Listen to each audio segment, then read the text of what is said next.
Hi అండి, అందరికీ నమస్తే. నేను మీ నాగమణి. ప్రకృతి ఇచ్చిన పండ్లలో ఇది ఒక రకమైన పండు అన్నమాట. దీన్ని కారకాయలు అంటారు, బెల్లం కాయలు అంటారు, ఇంకా రకరకాలుగా పిలుస్తారు.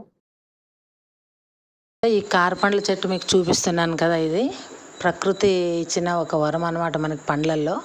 ఎన్నో పండ్లను మనం అంట్లు కట్టి కావాలని ఏమేమో చేసి గ్రాఫ్టింగ్ చేసి పండ్ల చెట్లని, కానీ ఇది సృష్టిలోనే అవంతకవే పుట్టిన చెట్లు అనమాట.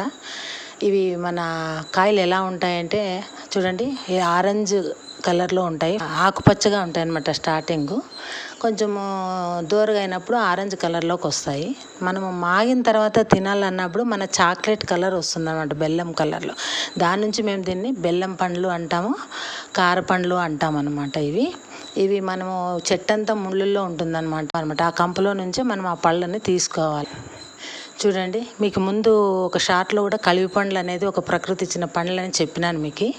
అవి కూడా అంతే కంప కలిగే ఉంటుంది. అవి నల్లగా ఉంటాయి అనమాట, చిన్నగా ఉంటాయి.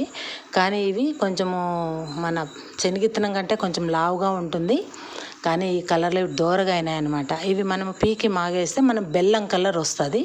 సో తినడానికి నోట్లోకి వేసుకుంటేనేవి కరిగిపోతాయి అన్నమాట. చాలా సాఫ్ట్గా ఉంటుంది. వీటిని జామ్లో కూడా ఉపయోగిస్తారు ఈ పండ్లని. ఇవి మనకు దొరకాలన్నా కూడా అడవుల్లోనే దొరికేది, ఇక్కడ సామాన్యంగా ఎక్కడ కనపడవు. మనము ఆ ఫారెస్ట్ ఏరియాకి పోతే ఈ ప్రకృతి ఇచ్చే పండ్ల చెట్లని మనం చూడవచ్చు అనమాట. కానీ మనకి ఎక్కడ కనపడవు, దారింట ఉండే మొక్కలు కాదు ఇవి. కానీ చాలా టేస్ట్ ఉంటాయండి ఈ పండ్లు. మనం పీకి మాగేయాలి.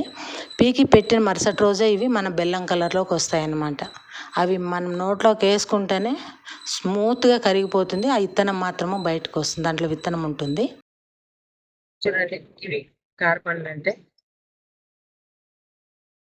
ప్రకృతిలో ఎన్నో రకాల పళ్ళు ఉంటాయి.